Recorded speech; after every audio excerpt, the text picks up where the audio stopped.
rights and wrongs, only ises. Whatever life is, it is. Right and wrong got nothing to do with it. Welcome to the Pixel Up Movie Podcast. I'm your host this fortnight, Toby. With me, I'm joined by the likes to kill his victims with poison and sticky tape, Ethan. Oh, don't say that. Everyone's going to think I'm doing it. Well, I heard that you were. That's why I said it. And You're wrong. Into autoerotic asphyxiation and stabbing people with baseball bats, Jesse. What can I say? I like it rough and I like it tough. Premier way to start a new episode. So, It's good to be back. Yeah, we've got a couple of interesting topics of conversation this fortnight. Obviously, one of them is Mindhunter, with Season 2 recently premiering on Netflix. It's only very fresh, so we're not going to dabble with spoilers, probably much to the disappointment of Jesse, but we're going to keep it spoiler-free. Have you seen Once Upon a Time in Hollywood yet, Jesse? I have. I saw it a couple of days ago, actually. Right, so we might do a bit of a quick spoiler-free on that as well. Yeah, spoiler-free on that. I don't want spoilers. Spoiler-free, yes. And then our topic of conversation this fortnight is movie soundtracks or musical scores, and some of our favourites, and some of the highlights, and maybe even some of the atrocious ones. So that's going to be a laugh. Stick around for that. But before we dive into any of that, we've got the regular news and gossip and trailers. Please take us away, Ethan. All right, first bit of news, which we kind of touched on last podcast, but it's officially been confirmed. It's actually confirmed the day after the podcast, last one we did, and that is Andy Serkis is definitely going to be the director for Venom 2. He is officially signed on as the director. That is interesting. But it makes me wonder how much mocap's going to be in Venom 2. I mean, Just every character is played by Andy Serkis. Yeah, Andy Serkis will be like 20 symbiotes in the movie. Tom Hardy will be... We laugh now, but, you know. Yeah, they can't get Tom Hardy. They just got Andy Serkis. We'll mocap it in later.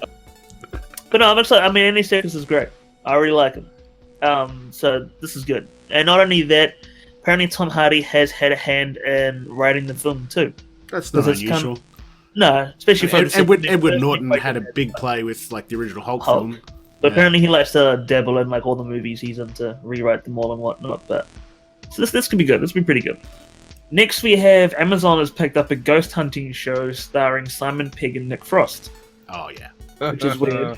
It's as long as it's taking the piss, and of course it will. Yeah, it is. It's not like Ghost Hunters where they're actually like seriously looking for ghosts. It's like a comedy. Yeah, and I mean Pegg and Frost together have always been good. Yeah, they're best mates. Well, they were kicking that idea around for ages, weren't they? Because I remember hearing about this a few years ago. They were shopping around this like Ghost Hunter show.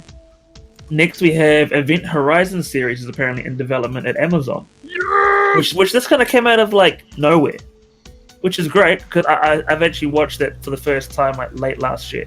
I'd never seen it before then. Oh.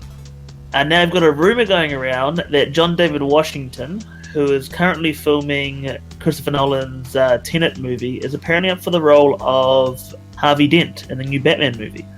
Apparently he's wanted by Matt Reeves.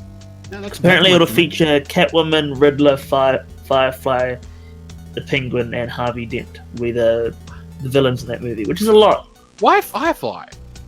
Firefly's had like a big resurgence in the games and Gotham a lot lately. A bit more popularity just through that. Is it just me though?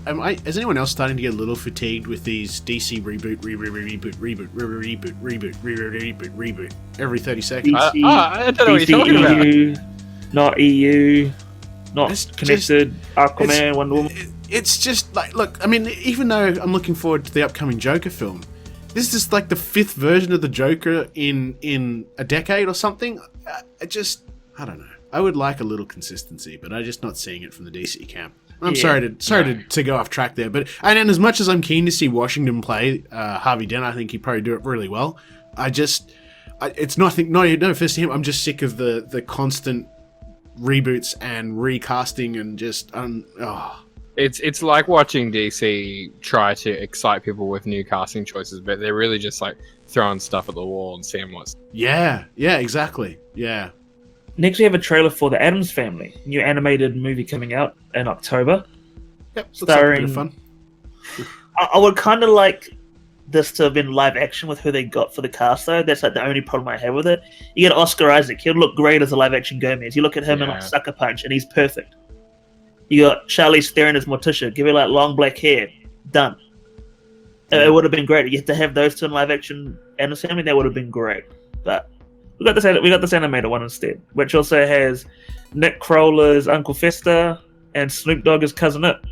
Yeah, that was interesting. Yeah, I just read that here now. I'm thinking like, okay, I didn't know that was That's that was happening at all. Next, we have Disney is rebooting 4 Fox movie franchises on Disney Plus. They include Diary of a Wimpy Kid, Night at the Museum, Home Alone, and my favorite, Cheaper by the Dozen. Can I just ask one question I'm sure everyone is asking? Why? Yeah. Because Disney. Because Disney can. We live in an age where we've run out of ideas and we just reboot everything now. Yeah, and everyone's just mindless cattle that just go to see Disney movies. It's getting really scary. I feel like I'm living in an Orwellian nightmare. To be fair though, if you step back, outside of Disney, a lot of what's happening, especially in home streaming, is that's where we're finding original content now, not at the cinema. And I'm fine with that. Again, it was sort of like with video games. All the AAA companies just released, generic shooter 37, one every year. And then if you wanted something fresh, you had to go look at the indie scene to find some truly weird and interesting stuff. We have touched on this before, and I think movies are going the same way. Disney's going to play the safe bet. They know if they re-release a Home Alone, it'll make $500 million or more. You want to go see something fucking weird, like when Macaulay Culkin turns himself into a microwave oven, you're going to have to find that on fucking Amazon or Netflix or something. Exactly, especially because now Macaulay Culkin's hanging out with the Red Letter Media gang. Yeah. So, I mean, I'm not going to lie, I'm probably still going to watch a Home Alone reboot. I'll probably watch a Night at the Museum reboot as well, so, What about Cheaper by the Dozen? It's just... I'm all for Cheaper by the Dozen. Yeah, so am I. Alright, next we have Netflix has signed Game of Thrones showrunners David Benioff and D.B. Weiss for a massive overall deal. The deal is valued at $200 million to develop new films and series for Netflix. I can just picture poor George R.R. Martin standing there, like slowly trying to chase David and Dan down the road. Go like, well, what about Game of Thrones? But you really like Game of Thrones? it's just like have you seen him in interviews talking about that he's like, well, I mean, I guess they just wanted to have lives, and he sort of laughs to himself, but you can see like the sadness in his eyes. Best season ever. Yeah. Yeah, I don't know how to feel about David and Dan anymore. Yeah, well, now they're working on Star Wars as well, aren't they? Yeah. I heard that too. I swear to God, though, if they fuck up Star Wars, they're gonna go down in history as the most hated fucking scriptwriters of all time. They need to fuck that up, and then they need to fuck a Marvel movie up. Right? And they've they fuck that up, and then all of a sudden, this fucking $200 million contract with Netflix is just smoke. Oh, and then, then they co-write season 4 of Stranger Things. Double down. They just get quietly bumped off by fucking mafia or some shit. Anyway, fuck those guys. Moving on. Next, we have Disney is pretty much cancels every Fox movie that's in development. That makes sense. So like early development. So things like Avatar, they're like, yeah, still they can go through. But anything that's been like, I think everything that still plans to come out between now and the end of next year is still going to come out. But anything they have like in development after that is no longer coming out, except Avatar sequels and the Planet of the Apes movies. They're going to keep I would probably put down some money and that says that they cancelled all that shit, but they're open to renegotiation because those movies would have been under Fox contracts, and then Disney might want to reassess. They might want to get some more squeaky clean directors or script writers or whatever it might be. Well, apparently the Fox Studios saw a $170 million loss in the third quarter. So Bob Iger's like, all right, we got to make some changes in Fox. So they cancelled a lot of stuff in development. Fox will make its money back once they start putting shit on Disney Plus. Oh yeah, or Hulu. Next, we have Michelle Williams has confirmed that she's officially returning for Venom 2, also hoping that she may get some more She-Venom time. Yeah, no surprise there. Yeah. Coming to America 2 has cast Wesley Snipes. I know, what? Yeah. And James Earl Jones is back. Yeah. His wife is back. Eddie Murphy's wife. Like, there's a lot of the cast is returning from the original. Yeah. Yet again, just nostalgia. We now have a cast for Amazon's The Wheel of Time. Excellent. It's done its full cast. Rosamund Pike, who was cast first, she's pretty much the biggest person in there. Yeah, she's playing the lead. Yeah. As Lucas put it, it's Rosamund Pike and her merry band of unknowns. Yep. Which he's right, and he says it's not a bad thing. Because like Game of Thrones, most of Game of Thrones were unknown. And that helps to get their career going and everything else by being such a big series like this. Yeah. No, this I'm still optimistic for this. It should be good. Yeah, like we seem to while we're complaining about like everything becoming the same these days and nostalgia running rampant, we seem to also be kind of living in a point in time where we're gonna maybe get a chance to see some of this stuff actually come out. Like, who would have thought we'd get a Witcher TV show? Yeah, but again, note, it's all happening on a streaming service. Less risks. Yeah, exactly. Broader install base, right? Said cinema is sticking to tried and true. They're not going to do anything risky. Yeah, they're not going to do anything risky. Universal's The Hunt has been cancelled. Gone. Just fucking gone. Due to bye. It's not like postponed. Not maybe later. Just fucking gone. Just get that shit out of here. Loss of 18 million. Thanks for coming. Jason Blum said that he hopes to release it someday. Yeah. It might even be like the interview. It might get released online. Apparently, reading into it a bit further, the movie was extremely political, which wasn't really put into the trailer, and it's probably not going to sit very well with North American audiences. So, nope. I wouldn't be surprised though if we see this on a streaming service, sort of internationally and not so much domestically in terms of North America, because you could play that crap just about anywhere else in the world and we'd just laugh or whatever, or go whatever, haha, America. But obviously in America, especially because you've got the whole left and right thing going on, but you've also got poverty and extreme wealth. You've also got the gun issue and mass shootings and all this sort of stuff. So it was kind of plagued to be. It was on the path of doom from the very beginning, really. Yeah, but it's interesting though that something like this, that's kind of treated with a modicum of seriousness, is immediately jumped on. Yet things like The Purge. Yeah, exactly. So it's interesting to see. To be fair, though, if you watch the trailer, I don't know if you did. It didn't look particularly good anyway. So I mean, it didn't. I just think it's funny that the people. Do you know what is a huge loss? This is going to upset you, Jesse. Do you know what is a huge loss? Neil Blomkamp is no longer directing the RoboCop sequel. I know. Yeah. Yeah, I'm not happy. I want a new Neil Blomkamp movie. That's okay. Right. Maybe they'll give it to first Aliens. First Aliens, now RoboCop. Jim can't wait, and they need to shoot RoboCop before he's available. So he's out. But he said he is doing a new horror thriller movie. He's directing a new horror thriller movie as well instead. Well, this next bit of news is it hasn't been confirmed by the official source, which we'll probably get this weekend because D23 is on this weekend. But apparently, Ewan McGregor is back for an Obi-Wan Kenobi Disney Plus TV show. And apparently, a familiar mechanical character is rumored to be in the show as well. Ah, yes. If it's going to be the actual mechanical character we all think it is. They've already done the story in Clone Wars and Rebels. No, they did in Rebels. So it's this has already been done before. It'll be R2, I reckon.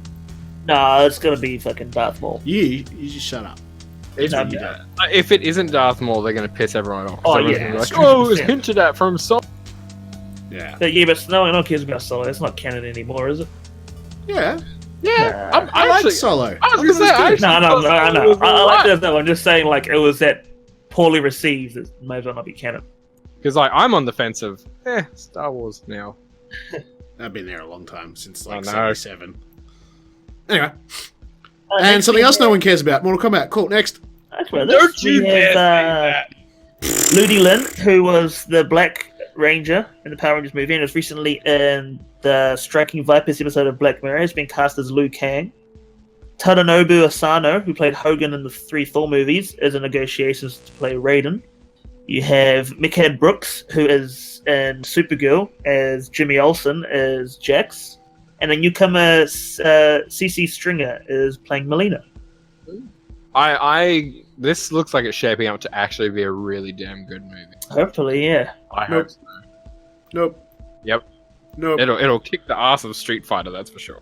that's not hard. Yeah, so that's not hard at all to do. It's not. Next, we have Kevin Smith is making a He-Man anime series for Netflix. I heard about What the this. fuck? What the fuck? I saw it. I was like, what the fuck, Kevin? Yeah, apparently it's picking up straight after the old series.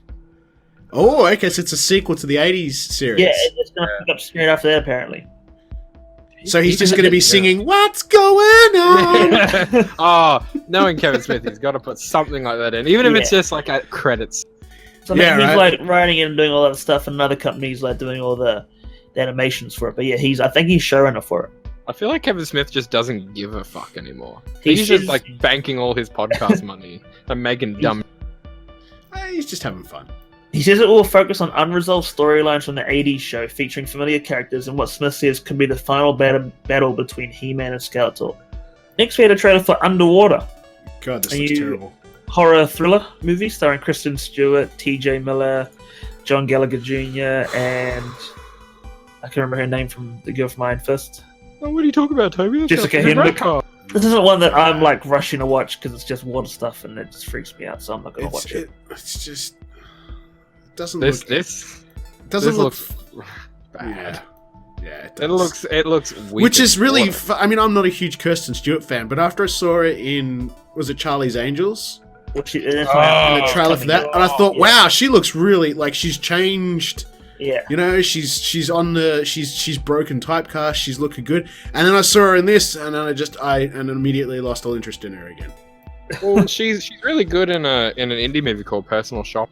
Right. So like that was the first thing I saw. I was like, oh, she's not mumbling crap actress. And Right. And then... yeah, Yeah, I said, if you saw that trailer for Charlie's Angels, you know, you were like, oh, wow, okay, this is different for her, looking good, action role. And then, sort of, again, I watched this, and it was just sort of like, yeah. But that to be was fair to her, the whole trailer, the most exciting thing for me was, oh, cool, TJ Miller's in a new film. He's gonna get killed by another giant monster. yeah, it's mermaids, says Ethan. It's the spoiler what it says, buzzword. right? It's Lots not of werewolves, now it's mermaids. Yeah. Anyway, Yeah. it looks terrible, but people can watch the trailer and decide for themselves. Yeah. Yeah. Another short trailer for DC Universe's Harley Quinn, new animated series coming to their streaming service. Very The adult streaming anime. service that's dying in the water and is not going to be around for much longer. No, because it's going to get rolled into HBO Max. Yeah, right. Yeah. Yeah.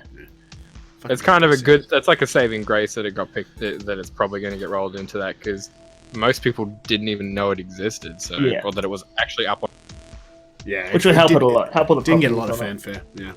And next, some big news. Disney Plus is to launch on November 19th in Australia, 1 week after it launches in America. Yep. So this is good. This is Yeah. pretty damn good. $8.95 a month or $89.95 for a year. So you get Yeah. like 2 months free if you pay up front for a year. But US customers can get Disney Plus, ESPN, and Hulu. All Yeah, in in a one. package, which I would really love to have gotten Hulu out here. Yeah, same. Because obviously Hulu gets a lot of neat content, but also obviously we know Disney's going to be pushing the more amateur stuff onto Hulu. So Yeah. hopefully, fingers crossed, hopefully down the road Disney does something similar here and brings Hulu out. Fingers crossed. Obviously it's just going to come back to licensing rights, I would imagine. Probably would, yeah. Yeah. And two more bits that I'm going to add in, and that is Sure. Stephen Amell, star of Arrow, is starring in a new Stars wrestling drama called Heels.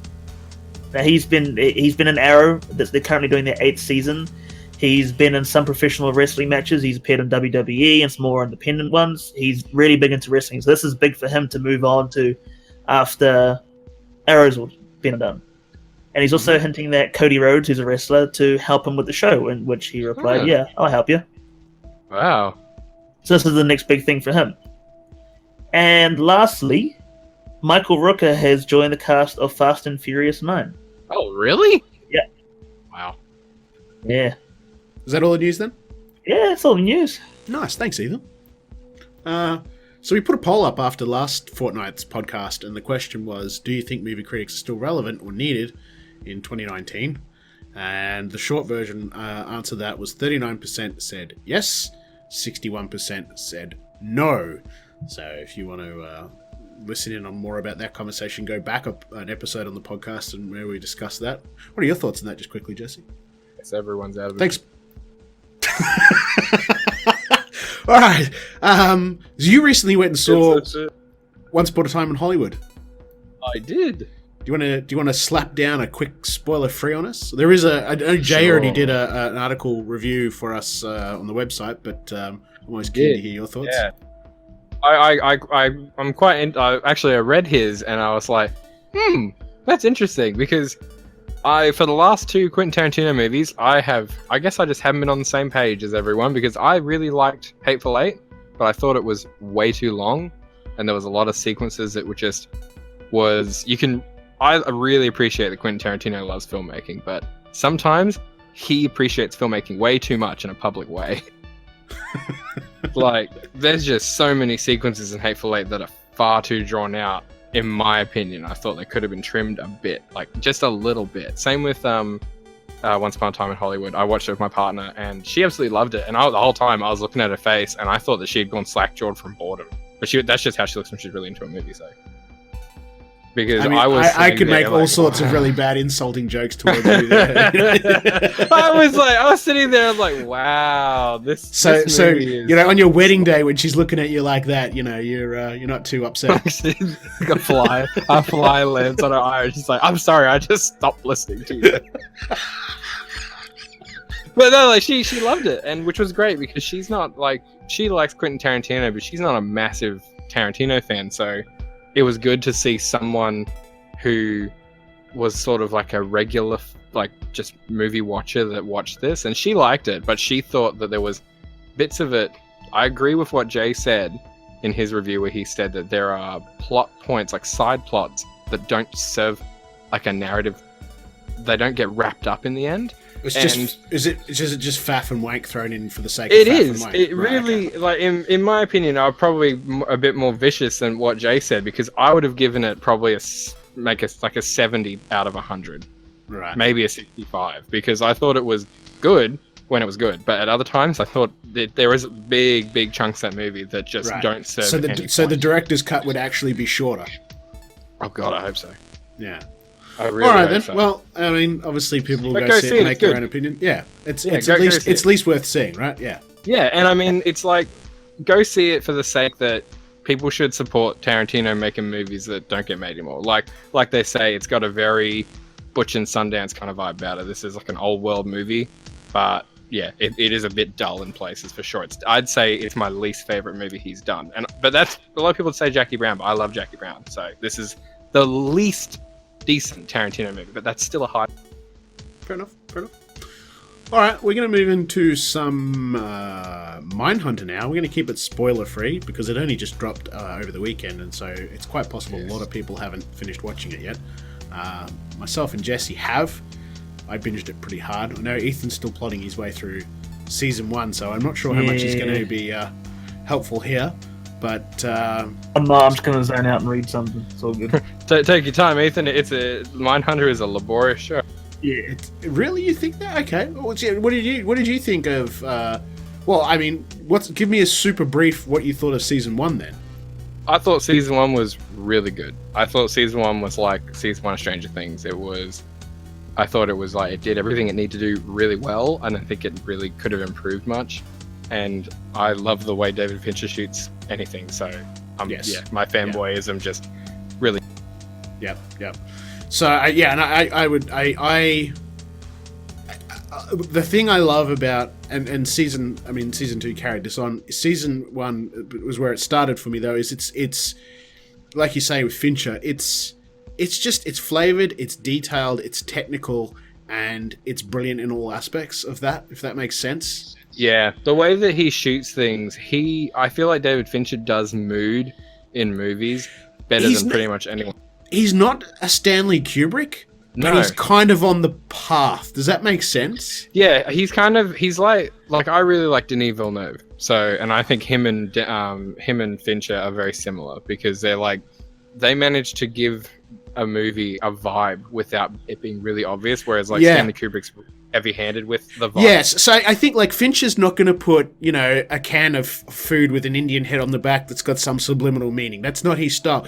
But on the same token, I think Fincher will look at what's in a scene, and there's not a lot of like frivolous. It has meaning, but not ridiculous sort of, you know, obscure meaning.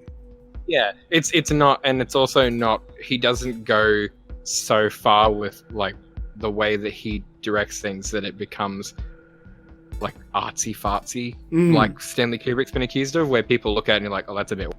But at the same time, for instance, you can look at a character's house, and the way that house is designed and decorated will tell you a lot about the character without any of the characters having to talk about that character and their behavior. You know what I mean? Yeah, the way they dress, sort of, the way they look. Yeah, and that's sort of what I'm saying. Like, I mean, I'm not gonna like that's not all Fincher, of course, but things like that in the show was, you know, like you see him, and I don't think he's quite OCD, but he's very sterile. Yeah, you know, but then he's able to live comfortably in an environment with the girlfriend who's the polar opposite in nearly every way. But it's just those sorts of sets tell you volumes about the characters, and that's the sort of thing, like, again, because obviously Kubrick does that to just the extreme, but that was something that I kind of picked up on, but it sucked me in enormously, and I mean, I was a bit sad that it took us nearly 2 years to get season 2. But, yeah, I was too, because Mindhunter was pretty well received. It wasn't like a show that a few people liked and most people didn't care about. It was pretty like it. Yeah, I mean, it rated. I mean, Netflix don't release numbers, but I mean, it seemed on Metacritic and elsewhere that it rated pretty well. Yeah, and I mean, it was. I think it just was maybe in an era where Netflix had a lot of IPs blowing up, that they were like, well, we'll put that on the back burner. We're probably less likely to get a ton of new subscribers for a new season of Mindhunter, whereas Stranger Things comes out and a whole shitload of people will come back. Yes, although having said that, I would like to think and hope at least that season 2 really reinforced the show, and hopefully it's getting all the attention it deserves. It's certainly rating very well, from what I can see on Metacritic and IMDb and places like that. I did read that originally the plan is for 5 seasons, because these are obviously based on books from FBI agents and those. So what I thought is neat is because while the lead character, well, the lead trio, I suppose, are fictitious, obviously all of the crimes that they're showing and all the people they're interviewing are real. Yeah, and it's interesting the way that they seem to interweave the writing with reality, because I didn't go back and watch season 1. When I was watching season 2, there was a couple of times where I was like, what part of the timeline am I in? Yes. Yeah. So that's my only critique. I found the time. It's very much, I mean, like, you know, obviously, even things like Stranger Things, you can't, you know, if you're watching any given season, you can't miss an episode and then sort of come back next week. It's not like Home and Away or something, but where you could often watch, you know, a previous season recap and be brought up to speed. Mindhunter is deep enough and all the rest of it intricate enough that you really do want to go back, and because it's been 2 years, you really do want to go back and watch season 1 if you can before jumping into season 2, because it literally picks up minutes after the end of season 1. Yeah, and it is lucky that they do a little recap at the beginning, because so much is covered in season 1. And like what I was saying at the beginning when I said laborious, I guess like what I meant was not necessarily in a negative, but it probably will be a negative for some people, that Mindhunter, unlike a lot of police and like crime thriller drama shows, can be very monotonous, because it's like they're not the detectives you're used to seeing in shows. All their work is not like hands-on. It isn't catching the guy in a gunfight. So season 2 for me, when I was watching it, because I hadn't watched Mindhunter in a little while, I forgot how different it was from what I was used to, because I was looking at it going, nothing is really happening right now with these characters. They're not doing anything. And so sometimes I kind of drifted away a little bit, but then I remembered after about 3 episodes, I was like, oh, that's right. That's what the show was like. Well, that's the other thing too, being that it's based on real life, it's not always a win. It's not like and it's not always. It doesn't always make sense, and the dots don't always. Yeah, exactly. So like a lot of the time with these cases, they take years and years and years and years, and a lot of hard work, and then even then, sometimes it doesn't come to fruition. So, but I found that season 2, there was probably, like, they tried to include a bit more of the personal lives. Yeah. And I know there was some of that in season 1. Like, if you recall, do you recall in season 1 where the lead female character, Professor G, something with G, I can't remember her name. Connors? Is that her last name? But she has the thing with the cat. Like, she leaves the Yeah. It doesn't go anywhere. No, and she leaves the food. She hears the cat. She leaves the food out the next night or two, and then the third night the ants got it, and there's no cat, and that's it. Now I'm not sure. Again, like that to me, is that a sort of a Kubrick moment? Am I supposed to read the psychology into that scene? Is it implying something else? Nicolas Cage would say there's a metaphor. Yeah, like, is it a metaphor for something else, or is it just? Otherwise, I don't know what the point is. Is it just trying to show that the character is lonely? Well, see, that's what I felt. Like, no spoilers in saying this, but that's how I felt about her subplot in this season, in season 2. Again, I felt when watching it, her character, at a certain point in her personal story, the things she does and things that happen to her, when people see it, they'll see what we're talking about. I was like, oh, okay, this is kind of showing us growth or understanding or something. But the way that her personal journey in this season ends, I was kind of like, what was the point of that? She kind of just ended up where she started. Like, I don't get this. What happened for her in this season, and it was sort of a bit redundant. And it was, even the lead, his personal life was much reduced this season because he didn't have the girlfriend. It was mainly on was it Tench? Tench. That was the really, obviously, the very interesting and compelling story that we all wanted to sort of follow. So that was probably also didn't wrap up. No, but obviously, it's going to lead on to season 3 in a big way.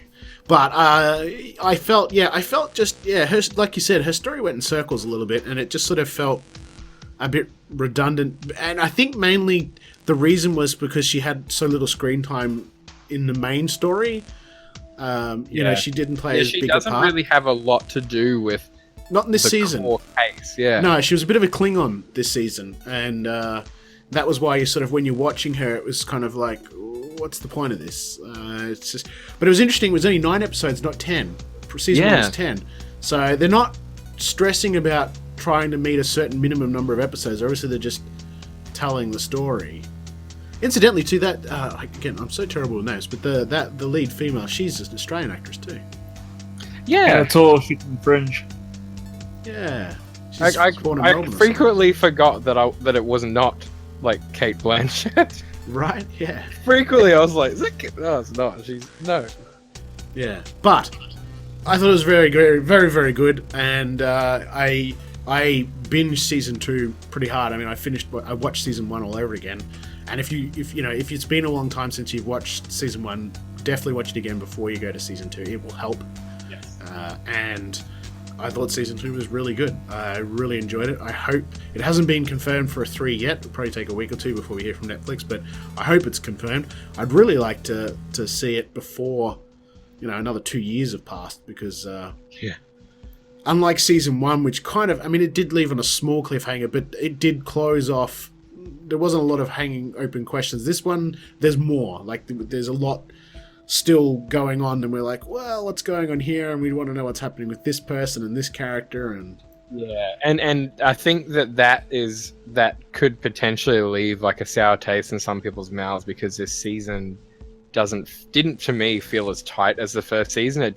It feels kind of like it meanders and strays a little bit, and because it doesn't wrap everything up at the end the way you'd think it would, you're sort of left going like, wait, so is there more to this? And the other thing I was going to say about the characters as well is I actually thought that Holden, he had a sort of a non-ending for his personal journey in this season as well. Like he had a personal journey that was attached to the core case of this season, but there's an issue, which I won't get into, is an issue for people who haven't seen it, that he has to deal with in the very first episode that is only ever mentioned one more time, ever, and then does not play a part in the rest of the season. And I honestly thought that issue in the first episode would play a really important part in the season. I thought something was going to happen to him, and this issue would come up, and it would really inform something insignificant to that character. And then nothing happened with it.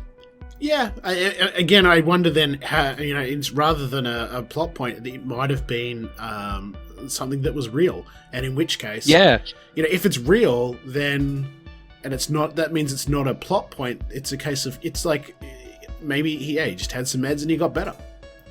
And in a real world that might happen. Obviously, in Storyland, it would become this enormous, it's Chekhov's gun then, yeah. Right. So I know my wife is reading the book, and she has told me that the personal lives there's very little about their personal lives in the book. It doesn't follow that at all. So who knows? So this has just been put in to make it more palatable. Yeah, exactly. Yeah.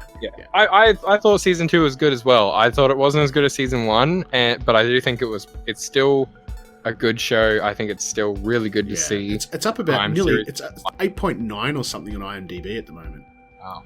So it's really rating very high. I will warn people that haven't seen it, because I'm really sick of hearing this, because people are stupid, but anyone that watches season 2 expecting it to be about Charles Manson, just shelve that, because it was never meant to be about Charles Manson. No. He was put into it, sure, but if you go into it thinking it's about Charles Manson, you're going to be really... it's not about Charles Manson. Although, having said that, if you look at the photographs of the actors playing these killers from both season 1 and 2, and then look at the real life photos, they're bang on. They did a really good job they nailed on all of them. I saw a video today from Ed Kemper from season 1, and even the way the guy speaks is just so much like him. Yeah, it is. Yeah, it's dead on. Well, he's the chap that's out of he's the big guy out of Umbrella Academy. Yeah. And he says, there's a video of him talking about how he gets in character, and he says it's not until he pulls the glasses half an inch down his nose that he really becomes Ed, and it's quite sort of creepy almost how he sort of transforms into the character. I don't know if you probably reported on this already, but the guy that's playing Charles Manson in Mindhunter season 2, he's also playing Charles Manson about 10 or 15 years. I was going to say, I did no spoilers though, but I did like the fact that finally Holden says that his name is a joke in Australia. Yes, when I heard that, I was like, wow! Holden Ford, and I'm like, hang on. Somebody must have wrote them. But what was really weird was I felt really dumb that I didn't think of that before. Didn't you? As soon as I watched season 1 the first time, I'm like, Holden Ford, what? You're an oxymoron in this country. But I thought it was really good. And I'm hungry for more. In fact, I immediately started scouring my streaming services looking for something to fill the gap. And the best I could find at the moment is I started watching The Sinner on Netflix, which my wife says to me, season 1 was a bit it's got Bill Pullman. Season 2 was a lot better. It's rating about an 8.1 on IMDb, so I started watching season 1. It's not bad, but it's not the same. It's not as smart as Mindhunter. And that's what I think, more than anything else, I really appreciate with these shows. They're just smart. Because, I mean, I guess Jekyll, the BBC show from years ago, was more about the cerebral side of things, but it was also juxtaposed with just batshit insanity things. But for anyone looking to fill the void from Mindhunter, I stand by it to this day. The best David Fincher movie is Zodiac Killer, Yeah, and anyone that wants to fill the void, just watch Zodiac over and over again. Well, one thing that was particularly I particularly liked about Mindhunter, both season 1 and 2, and this leads into segues nicely into our topic of conversation this fortnight, was the original score created and performed by Jason Hill. That shit is haunting. It's very off. It's very off sounding. Isn't it? Yeah, he's got sort of. It's almost got like a lot of the soundtrack has like, it's not scraping noises. Like it's still piano and strings, but it's like just whining. It's uncomfortable, but it's at the same time, but it's deliciously uncomfortable. It's deliciously haunting. I think he's done an amazing job, and because there's a certain, especially in season 2, there's a certain track, and it only kicks in when weird shit's happening.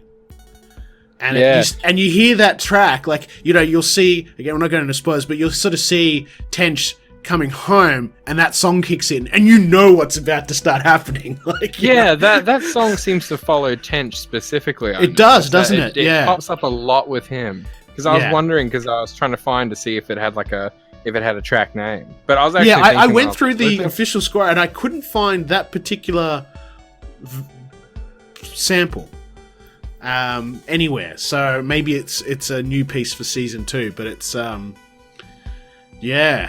but it helps add to the overall feel of the series, and when it's not using that sort of hauntingly ghostly almost sounds for those tense moments, it's got a soundtrack from the 70s and very early 80s banging away. But I guess what I wanted to talk about was, obviously music plays an enormous part in just about anything that we watch, and it's a subject that we could probably go on for ever about. But let's bring Ethan back into the conversation. What's some of your favorite? You can come back in now, Ethan. Some of your favorite soundtracks or scores? You know, is there any that you've actually gone out and purchased? Do you own, whether physically or digitally? I have streaming. I stream. Yeah, you are a younger generation, so that's understandable. Yeah. Now some of the best for me is the Lord of the Rings ones. Yeah. Just because of like how distinct, and they're obviously very well known. You hear one like tune, you're like, oh, that's Lord of the Rings. Mm-hmm. Just the fact that there's so many, and you listen to it, you can pinpoint exactly when it's playing in the movie. Everything like that. If you listen to it, it's great. It's an amazing score, I think. The 3 Lord of the Rings movies. I don't know about the Hobbit because I've barely seen them. Yeah. So those are like some of the standout ones for me. As Lord of the Rings.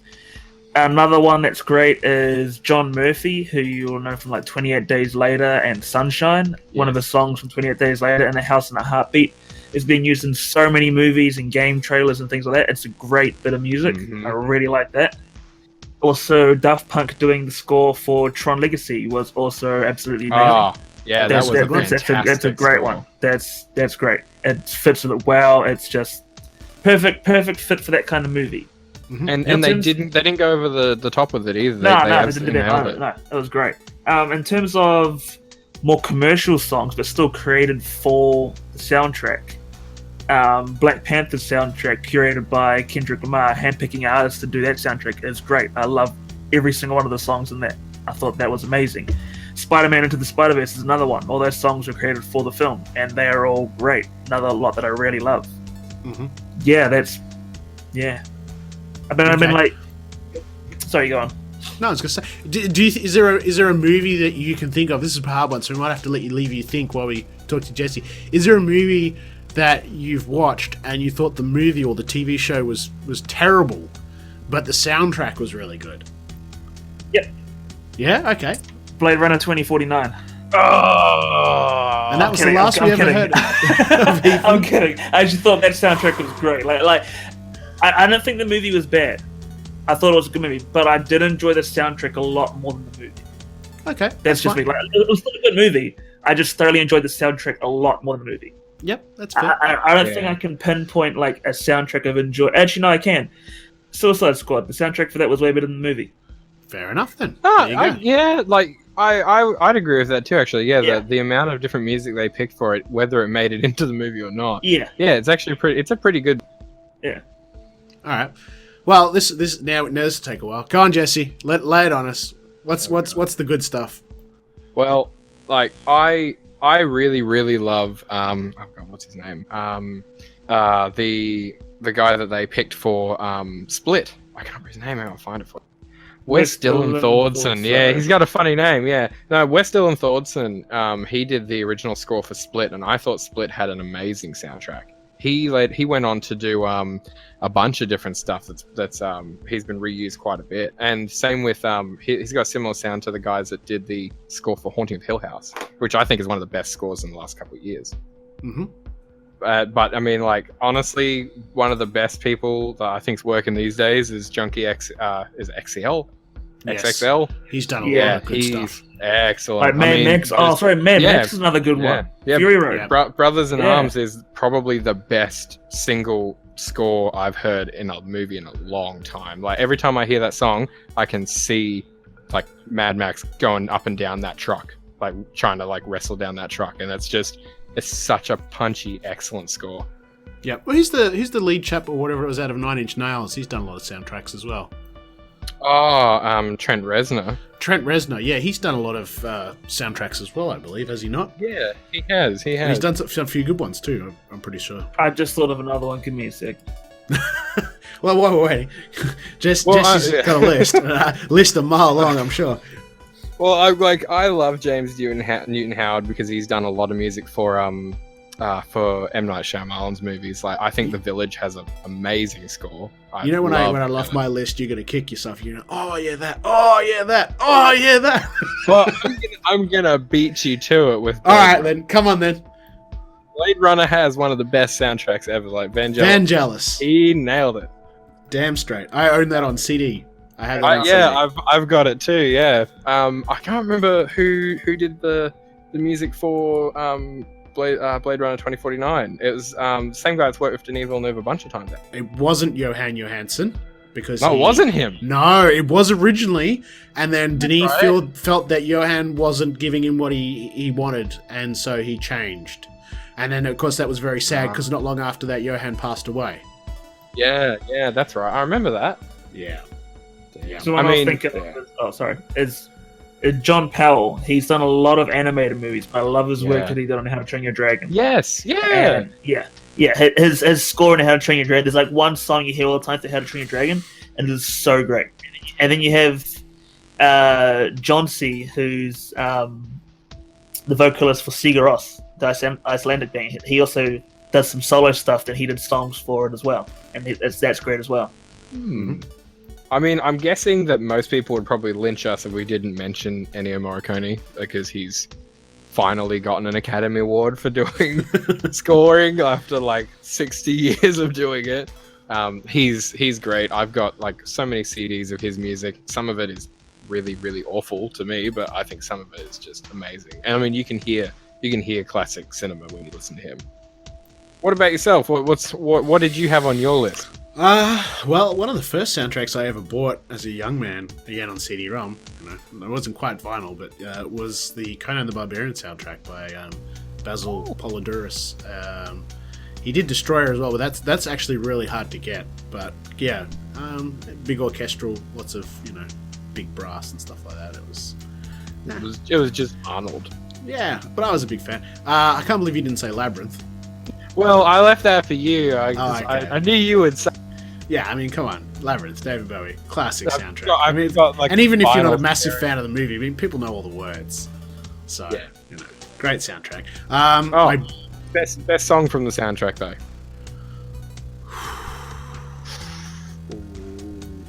The opening track. Don't tell me truth hurts, little girl, because it hurts like hell. Oh, Underground. Yeah. I probably prefer Underground more than yeah. Mine is probably when As the World Falls Down. Right. I think Within You is pretty good too. Yeah, I just had to ask. Of course I have all the Lord of the Rings soundtracks as well. That was an obvious one. And they were just fantastic. As a gift I was bought the Stranger Things Season 1 soundtrack, which is not obviously the commercial tracks, it's the official soundtrack, the score. Yeah, again, it's got some really haunting tunes. I'm right into that kind of stuff.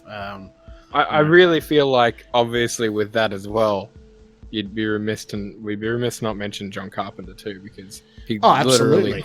I mean, hey, I'm gonna write a film, direct a film, and I'm gonna compose a film, and yeah, again, like Stranger Things clearly homaged not only, the opening title of a lot of these movies, but the soundtrack as well. Yeah, absolutely. Yeah. I would probably, that's something like there's been soundtracks that I've not bought and soundtracks that I've downloaded, and there's probably been some Carpenter in there. The Sicario soundtrack with again Johan Johansson. I mean, in particular that one track, was it the Eye of the Beast or whatever it is, or something or other? Yeah, the one I can't remember that. The one we all know and love. I would also say, I mean, they only ever did one movie soundtrack ever, and it was a good one, and that was Toto. They did Dune. Oh yeah. Yeah, great soundtrack. I forgot about that. Yeah. See, well, at least I got you for one. I got you on one. Wow, I completely forgot they ever did. But I mean, it's an excellent soundtrack. I've listened to it countless times. Yeah, again, it's something about it. I probably have more video game soundtracks than I do movie soundtracks. I can't remember the composers behind it, but The Witcher 3 has got a fantastic sound. Yeah, but I'm not going to deviate into that because that's too much. Yeah, exactly. But what if you deviate into television? Would you say someone like Raymond Djawadi, the guy behind Game of Thrones? Yeah, he's pretty prolific. World, Game of Thrones. Yeah. His work on Westworld is great. Especially when it's like Black Hole Sun, and he's done Cream from Wu-Tang. Well, I was actually going to say his cover that he did, that piano cover of Kanye West's song that they did on the second season trailer. Yeah, season 2 with the stuff that in was the prison. Beautiful. Yeah. He's great. He's really good. He's not one note. He didn't just do Game of Thrones. Yeah, I guess it's interesting though, because if you think about it, a lot of the time, it's the orchestral pieces, the original scores without the vocals, that elicit the strongest emotional response when you're watching any given show. There's some great commercial tracks out there, and they have meaning, and they have they can draw an emotion out of you, but it's often any one of us could be watching a movie, or especially a TV show. You'll watch that TV show and you'll go, ooh, and there's just something that'll resonate with you. And, absolutely. I mean, I really, because I've always loved film scores, and it's always actually made me really sad that regular, just people who aren't necessarily super into the music of movies, it always made me sad to think that those composers, I feel like they don't get the credit they deserve, because people remember the punchy, they remember the Black Sabbath song that was in, a bajillion movies. They remember Paint It Black, but they don't remember the score behind that movie. And it's, unless it's a theme, like the Jurassic Park theme or Lord of the Rings or something. But it always makes me sad that really, really good music, like the music in Arrival has no actual licensed songs. And I loved the score from Arrival. It was that was the backbone of that movie. Yeah, but you are a complete Disney fanboy. Yeah, exactly. But it doesn't matter. He could have just hit the piano keys and dong, and I would be like, oh, it's get this man an award. You're absolutely right. I don't think there would have been a dry eye in the house in Endgame when that song was a True Hero. The Portals one on True Hero. Yep. I love that because I absolutely loved the really quiet synth opening of it that played when you first see Tony in the spaceship when he's just laying down in the ship. I think that in terms of powerful music, in terms of Marvel, I think the track when you first hear and see Thanos throwing Gamora off the cliff, that tugs on the heartstrings. I think the last bit of music I heard at a cinema that really fucked me up hard though was Blade Runner 2049 when Tears in the Rain came on at the end. Yeah, that just floored me.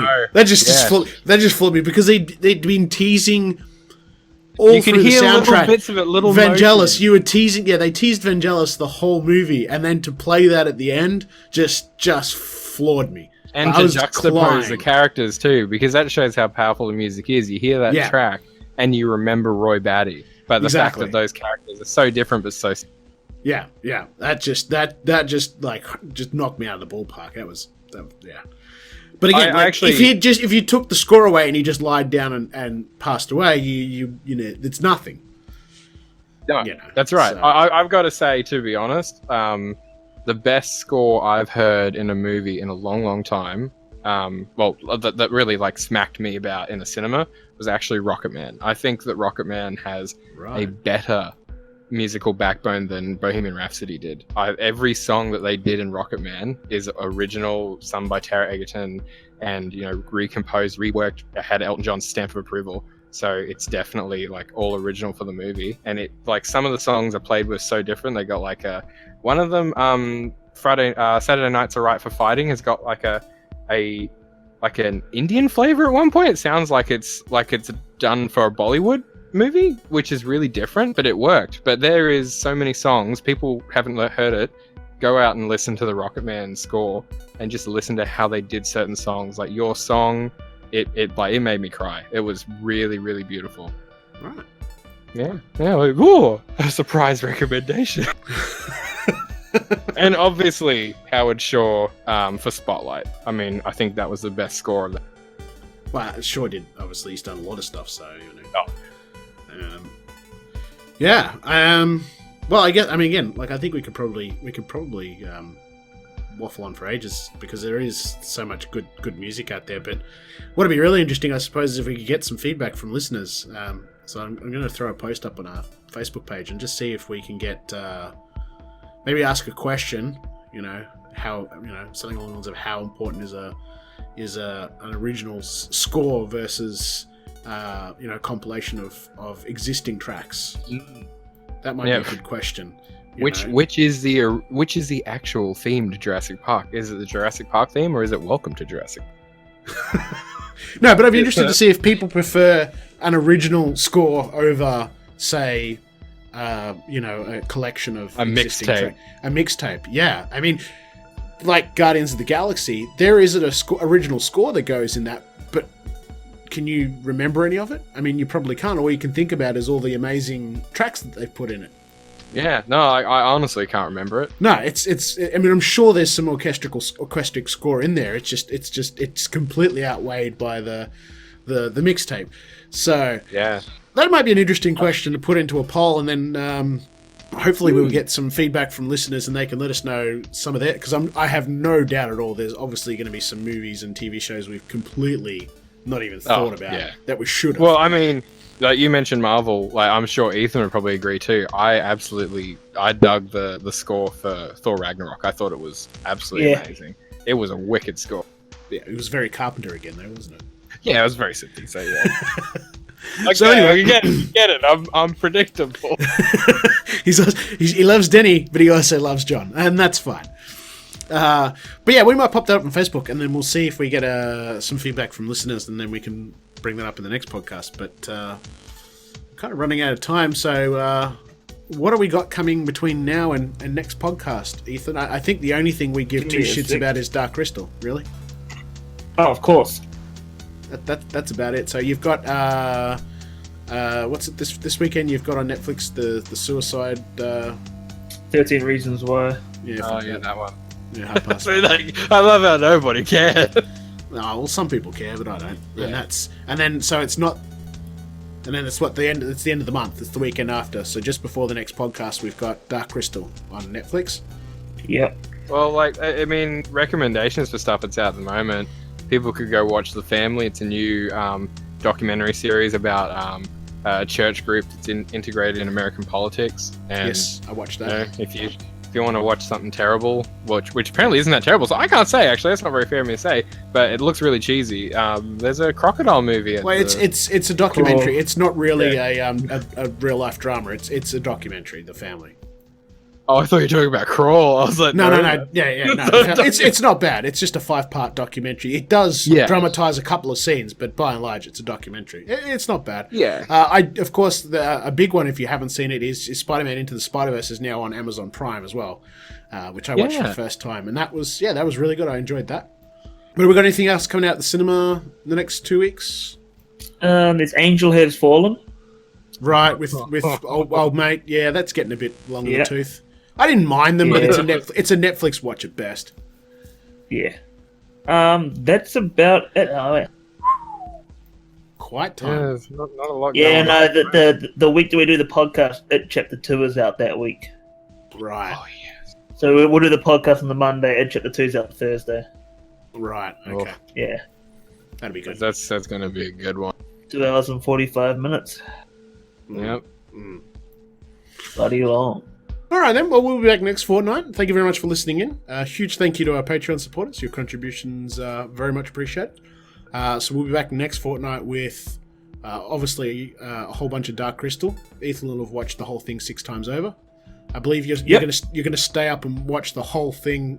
Well, maybe. I'll probably watch a bunch on Friday and then someone said Saturday. Right. Okay. Because last time we I'll spoke, be left out. yeah, you're not excited, or you just don't have the time. I fucking hate Dark Crystal. Wow. There you go, Ethan. What It's all yours, the fuck? Ethan. It's all yours, Ethan. The fuck, Jesse? I'm so sorry. I hate the Dark Good Crystal. thing you're barely on this fucking podcast. Yeah, I'm barely here.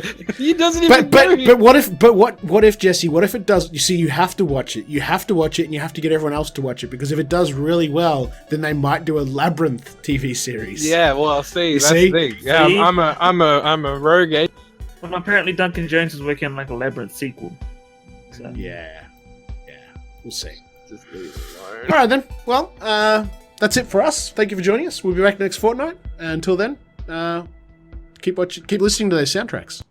Dun, dun, dun, dun, dun, dun, dun, dun, dun, dun, dun, dun, dun, dun, dun, dun, dun, dun.